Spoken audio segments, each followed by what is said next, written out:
Bonjour les amis, shalom shalom, j'espère que vous allez bien, j'espère que vous êtes en forme, que vous avez des bonnes nouvelles, qu'il y a des guérisons, que vous allez, que vous avez commencé à accomplir vos buts et vos objectifs dans ce que vous voulez, bien entendu, hein, dans ce que vous voulez, hein, c'est pas, il n'y a pas de compétition à avoir, c'est par rapport à nous-mêmes, par rapport à nous-mêmes, hein, c'est de cette manière-là, ben, c'est sortir du côté superficiel de la chose, le côté obscur, le côté superficiel, celui qui nous fait croire aux paillettes, aux strass, à la fausse lumière. C'est la pire des choses. La pire des choses, ce que dit Rabbeinu, c'est de sortir de l'argent. Ça, c'est l'idolâtrie par rapport à l'argent, c'est la pire des choses. C'est la pire des choses. Et comme on le voit, beaucoup, malheureusement, sont tombés dans le piège. Beaucoup vont courir euh, derrière l'argent pour essayer de l'attraper, et puis ensuite, bah, ils vont utiliser cet argent pour essayer de se guérir parce qu'ils vont s'apercevoir qu'ils sont malades. Ils vont s'apercevoir à un moment donné. Donc s'ils ne s'aperçoivent pas qu'ils sont malades par rapport à cette idolâtrie, parce que ce sont des chemins qui mènent qu'à un seul endroit, qu'à un seul endroit, c'est le Satan, c'est la mort définitive, c'est une voie sans issue, ce sont que des chemins de cet ordre-là. Et le monde, aujourd'hui, est tellement conditionné là-dedans qu'ils disent ouais, bah, de toutes les façons, je m'en fous, j'ai qu'une vie, je vais le faire, je vais aller gagner ce que je veux, je vais faire ce que je veux. Et puis au final, ils arrivent à un certain âge et ils s'aperçoivent que bah, par gagner de l'argent, qu'est-ce qu'ils ont fait? Qu'est-ce qu'ils ont fait? Mais l'argent, est-ce que on part avec hein, quand on meurt? Alors bien souvent, ben, ça les arrange de nier qu'on continue à vivre après la mort, ça les arrange, donc comme ça les arrange, bon, ben, ils continuent dans ce sens-là, jusqu'au moment où la maladie les touche, hein, Chasvé Shalom, hein. Eh bien, là, ils commencent à se poser des questions, parce qu'ils vont se poser des questions forcément, puis là, ils s'aperçoivent qu'en vérité, bah, ils ont couru après des vessies, voilà, des chimères, voilà, et ils ont, comme on dit, se sont battus contre des moulins, voilà, et puis, ben, c'était que du superficiel, tout était autour d'eux, tout était superficiel. Voilà, il n'y avait rien de véritablement concret, hein, puisque on attire ce que l'on est. Donc forcément, si on est superficiel, on va attirer du superficiel. Alors de temps en temps, grâce à Dieu, par la grâce d'Hachem, eh bien, on va attirer une personne qui va essayer de nous accompagner un peu pour nous sortir de là où on se trouve. Et bien souvent, et bien parce qu'on est pris par ce soi-disant moi-je, alors à ce moment-là, ben on le voit même pas. On le voit pas. On le voit pas. On passe complètement à côté. Complètement à côté. Parce qu'on passe à côté de la chaîne de toutes les façons. Donc on va forcément passer à côté de l'individu qui nous sera envoyé entre guillemets comme un ange, quoi. Voilà, quelqu'un qui va avoir une écoute, quelqu'un qui va avoir des paroles réconfortantes, quelqu'un qui va être dans la vérité, quelqu'un qui va être dans le vrai, pas quelqu'un qui va être superficiel. Donc, la Torah, voilà, elle vient nous dire qu'elle se décompose aussi en mains et en pieds. Bon, ben, on a parlé de ça, hein, on a parlé de ça. Donc, il y a la Torah, un côté découvert et un côté caché. Voilà, il y a la Torah que tout le monde peut voilà, lire, étudier, et puis il y a la Torah cachée. Et les mains représentent le côté découvert. Voilà, et oui, les mains, À part si on met des gants, hein. Donc, sinon, les mains sont découvertes. Comme il est écrit dans le Cantique des Cantiques, mon bien-aimé a fait passer sa main à travers le trou de la porte. Et le trou, qui est un orifice, fait allusion à la Torah. D'après le verset donc de l'Exode, chapitre 32, verset 16, gravé sur les tables. Donc, le trou, dans le Cantique des Cantiques, il fait allusion à la Torah. Parce que c'est chaque mot, chaque lettre qui vont former des mots, va être une possibilité de passage vers Hachem. Une possibilité de passage vers le tzaddik. Chaque lettre qui vont former chaque mot vont être des possibilités. Donc, avec une seule lettre, on peut avoir une ouverture de conscience. On peut avoir une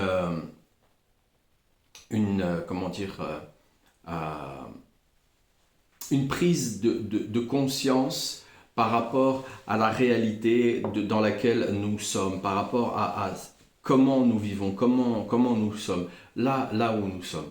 On peut passer le plus clair de sa vie dans cette obscurité, sans véritablement voir qui nous sommes, en étant avec...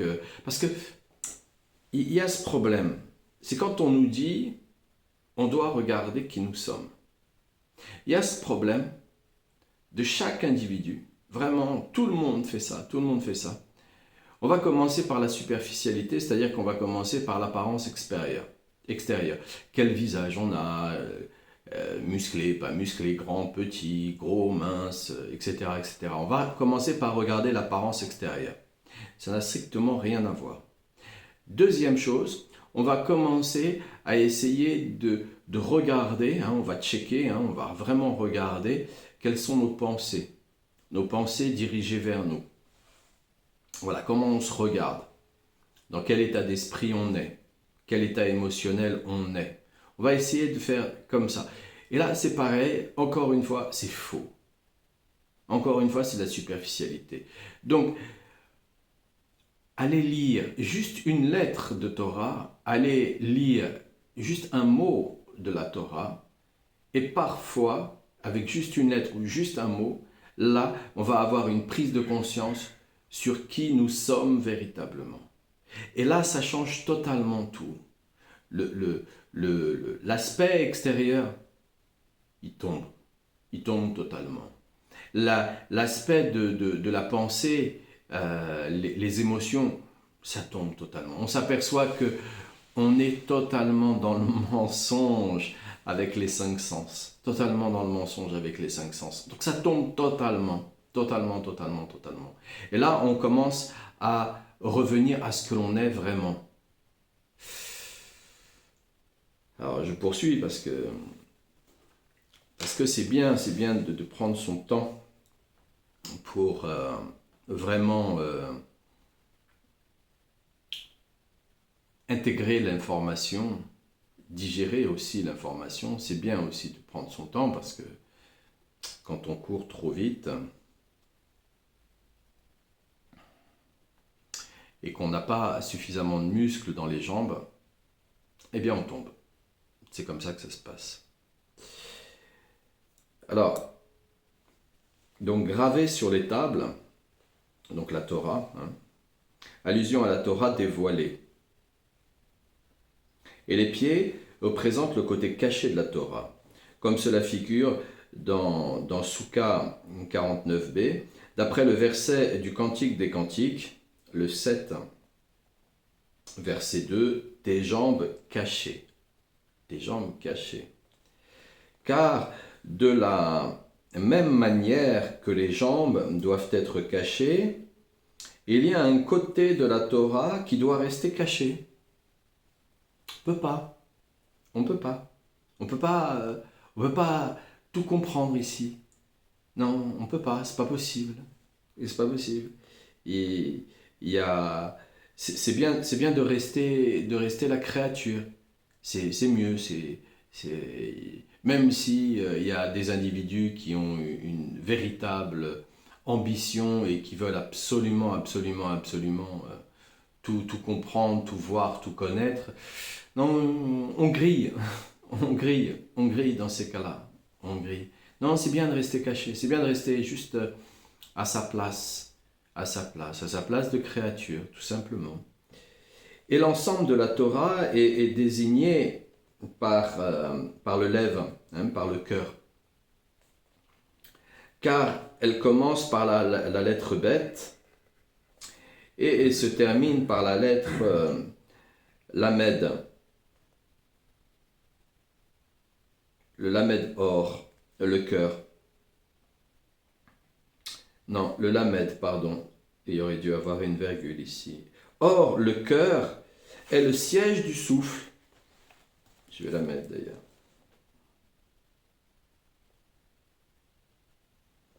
Or, le cœur est le siège du souffle qui passe à travers les 6 articulations des mains et des 6 articulations des pieds.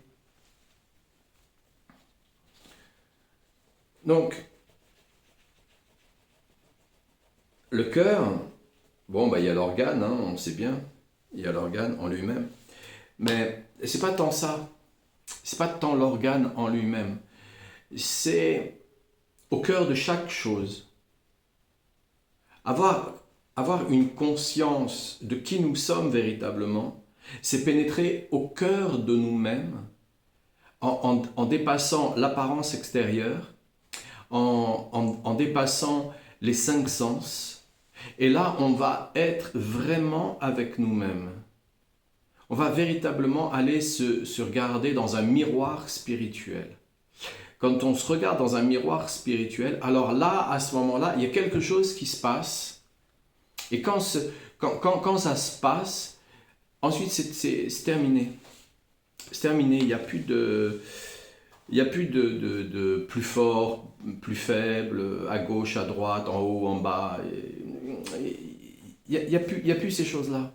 Il n'y a plus ces choses-là. Il y a, il y a, il y a une position où on se retrouve au centre. On est au centre. Ça y est, on est arrivé en équilibre. Un peu comme un enfant qui cherche à marcher. De toutes les façons, tout ce qu'on va retrouver depuis la naissance ici sur la Terre a son identique au niveau spirituel. Ce que je veux dire par là, c'est que quand un enfant, il cherche à marcher, alors il va se tenir, il va tomber, il part à gauche, à droite, devant, derrière, il ne tient pas debout, quoi. Il n'est pas équilibré, jusqu'au moment où il trouve son point d'équilibre. Mais son point d'équilibre, il n'est pas à l'extérieur. Il n'est pas dans la superficialité, son point d'équilibre. Son point d'équilibre, il est à l'intérieur. Lui, il ne le sait pas.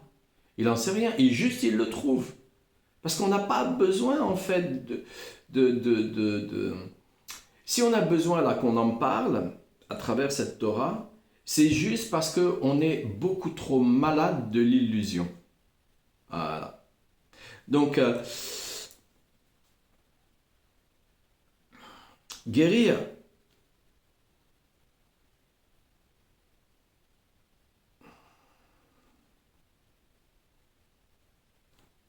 Excusez-moi.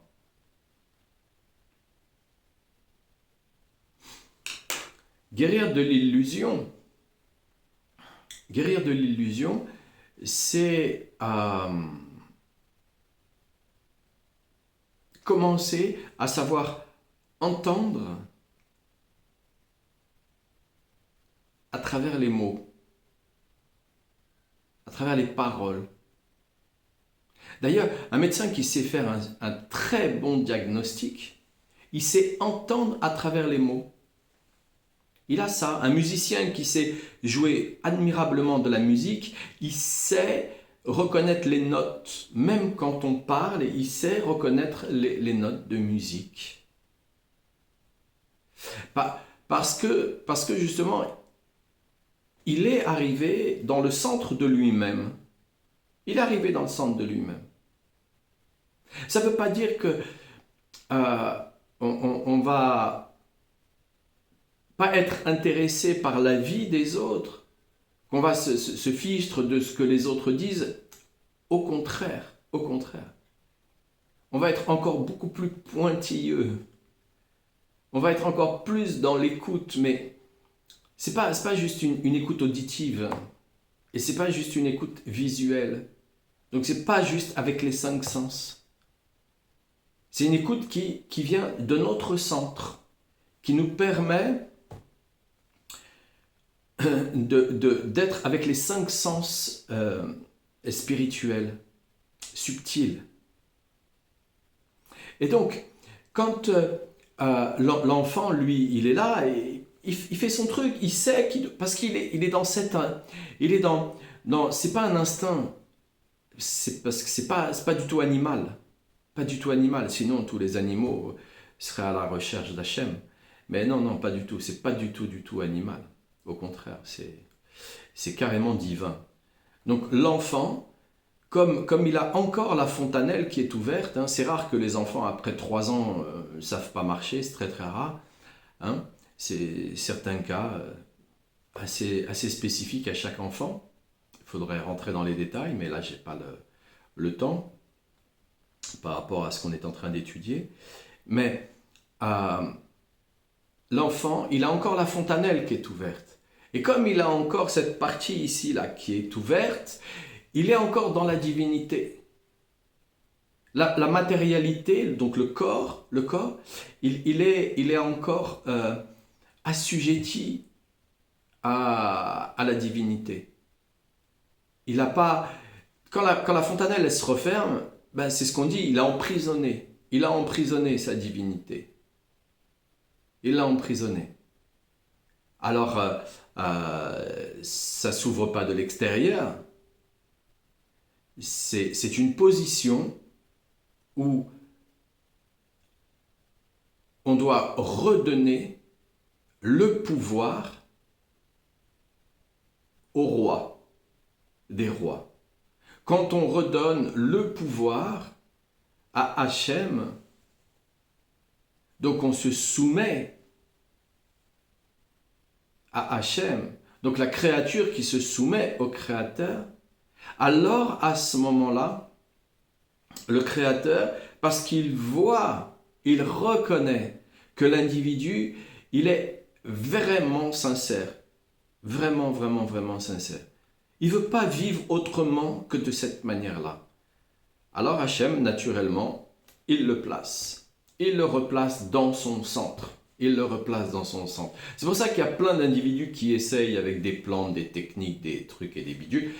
Et ça marche, ça marche 1 semaine, 15 jours, 1 mois maximum. Puis après, ça retombe de toutes les façons. Donc c'est pour ça qu'il y a certaines aussi traditions où ils vont prendre des plantes antéogènes tous les 15 jours, justement pour renouveler ça et éviter de trop tomber. Mais s'ils n'en ont pas, ils sont pas. Ils ont forcé le processus, mais ils ne le sont pas.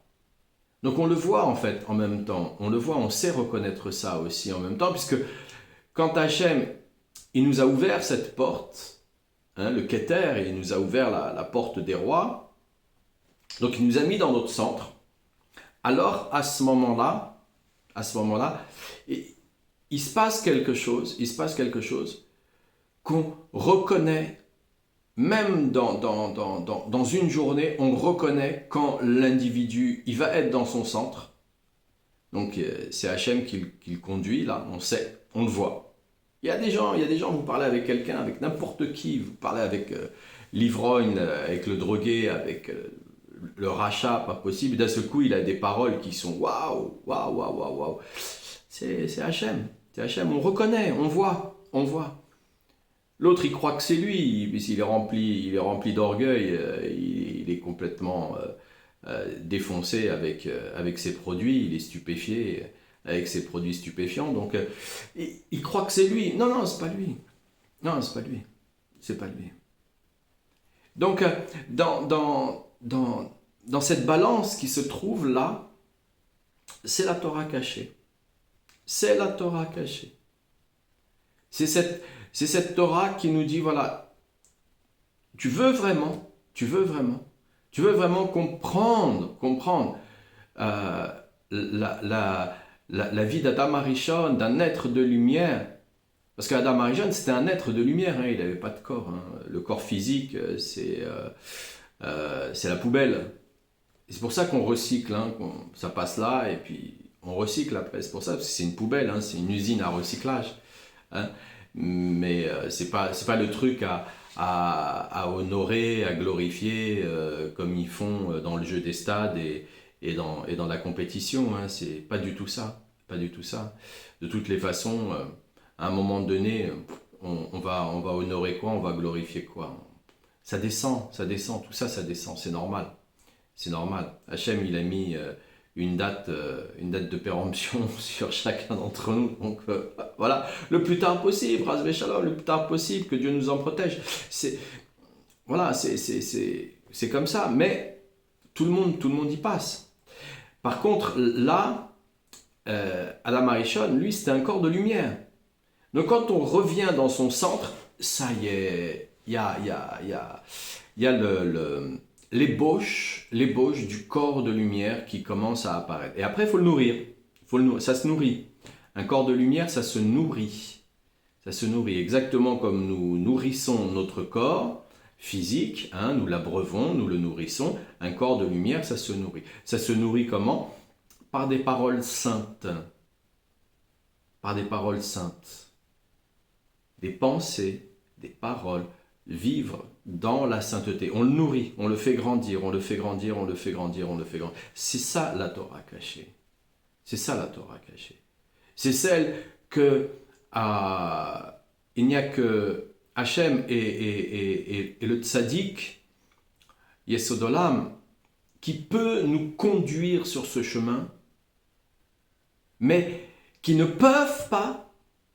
Personne n'a le droit de vous le donner. Aucun. Il y a énormément de pseudo-centimètres, hein, des faux mètres là, qui se sont découverts à travers les siècles et qui ont fait croire que parce que ceci, parce que cela, faites comme ceci, faites comme cela, et je vais vous poser la main et vous allez être dans la lumière, etc. Non, c'est des approches, c'est un peu comme le soleil est derrière les volets. Voilà, il va ouvrir un petit peu les volets pour laisser passer un petit rayon, mais c'est à chacun d'entre nous de entre guillemets, bien entendu, hein, c'est des métaphores, de casser la croûte dans laquelle nous sommes. Voilà. On est dans un œuf cosmique, il faut percer l'œuf cosmique pour retourner dans le Keter. Et c'est ça la Torah cachée. Elle est là, elle se trouve là. Ensuite, on est dans une Torah vivante. On est dans une Torah vivante. Ça ne veut pas dire qu'on connaît la Torah dévoilée par cœur. Non, on l'apprend, on l'étudie, on continue. De toute façon, quoi faire d'autre ici sur la terre que après on comprend parce que chaque lettre, chaque mot va venir nous parler.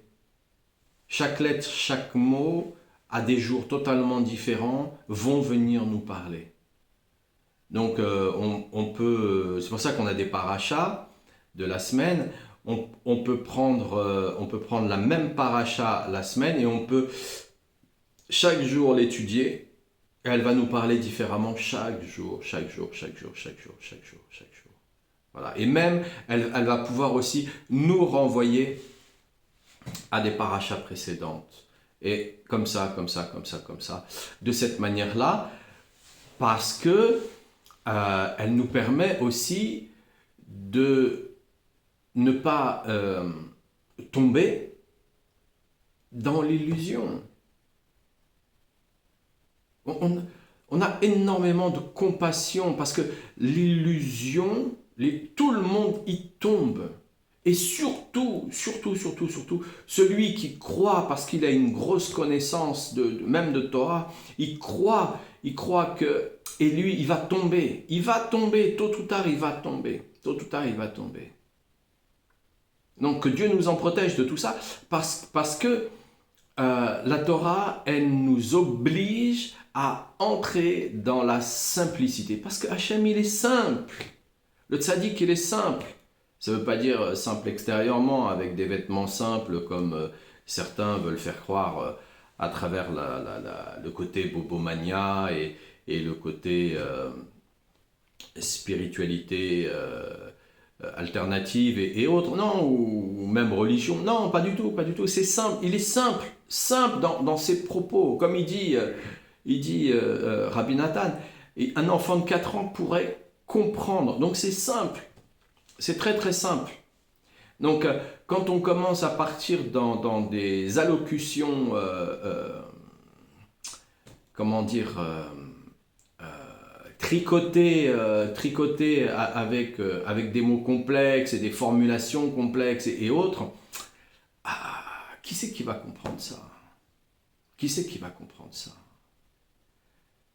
Même un individu qui est à un très haut niveau en Torah, eh bien, s'il est dans le vrai, parce que voilà, il faut toujours mettre un point d'interrogation, on ne sait pas. Il est peut-être là dans l'instant, puis dans l'instant d'après, il a peut-être envie d'autre chose. Voilà, ça dépend de plein de choses. Mais quand un individu, même quand il est très haut dans la Torah, il va avoir envie de se nourrir de simplicité. Auquel cas, s'il n'a pas envie de se nourrir de simplicité, il va l'apprendre à ses dépens. C'est dur. Là, ce que nous vivons, c'est dur, parce qu'on l'apprend à nos dépens. On doit re-rentrer dans la simplicité. Tout le monde ne peut pas être versé dans la Torah, tout le monde ne peut pas... voilà, chacun il a sa place, parce qu'il y a 12 tribus. Moshe Rabbeinu, il a ouvert 12 tubes dans la mer des Jonques.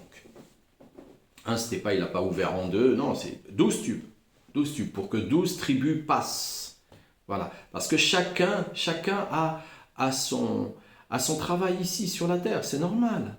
Sinon c'est une espèce de comment dire, de gribouillage. C'est même pas une cacophonie, parce qu'une cacophonie, ça peut être très joli. Donc c'est un gribouillage, donc on en sort quoi? Rien là-dedans.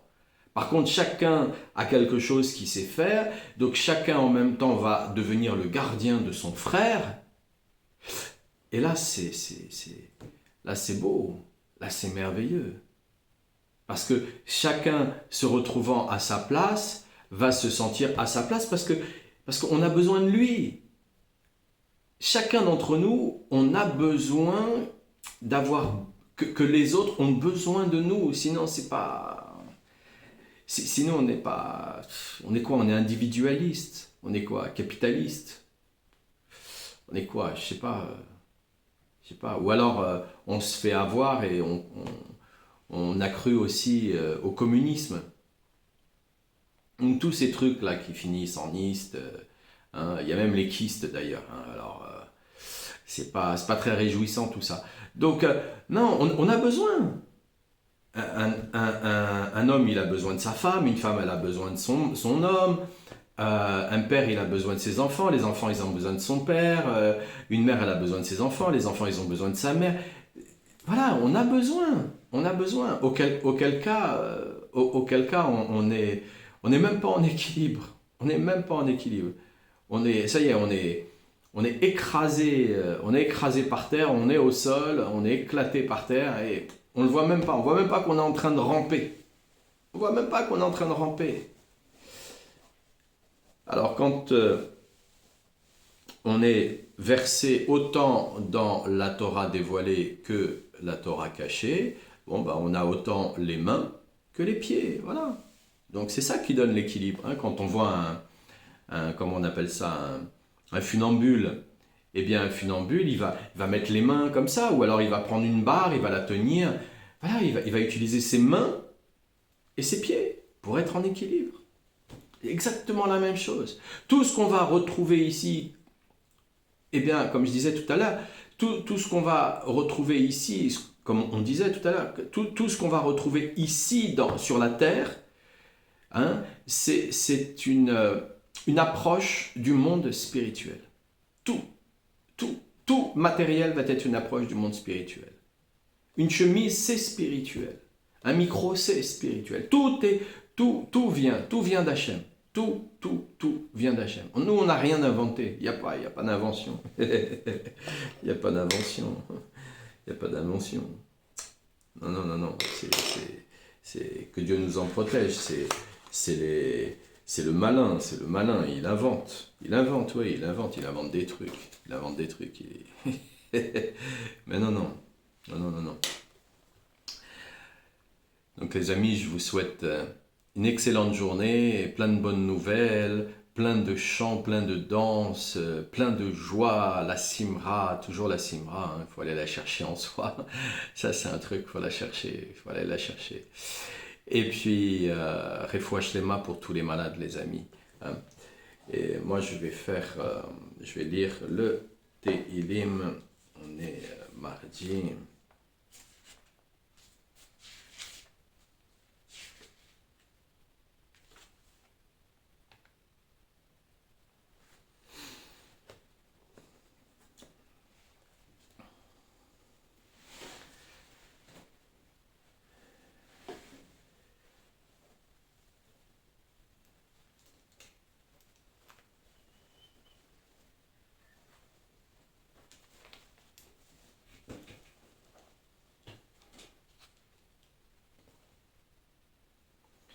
המנצח משכיל לדוד, בבוא דואג אדומי, ויגד לשאול ויאמר לו בדוד, אל בית אחימלך, מה תתעלל בך, הגיבור חסד אל כל היום, עבוד תחשוב לשונך, כתחמלותך, עושה חמיה הבטחה מטוב, שכך מדבר צדק סלם, הבטחול דברי בלה לשון מחמא, גם הליטות צחה לנצח, יחתך ויישא חכם, מאוהל ושכשך, מחץ חיים סלם, ויחו צדיקים ויחרו, ועליו ישחקו, הנה הגבך לא ישים אלוהים מעוזו, ויפתח בחוב אושכו, יעוז באהבתו, והני כזית חענן בבית אלוהים, בטחתי וחסד אלוהים עולם ועד, עודך לעולם כי עשית, ואקווה שמך כי טוב נגד חסידך. Baruch Hashem, merci Rabbeinu. C'est quel psaume?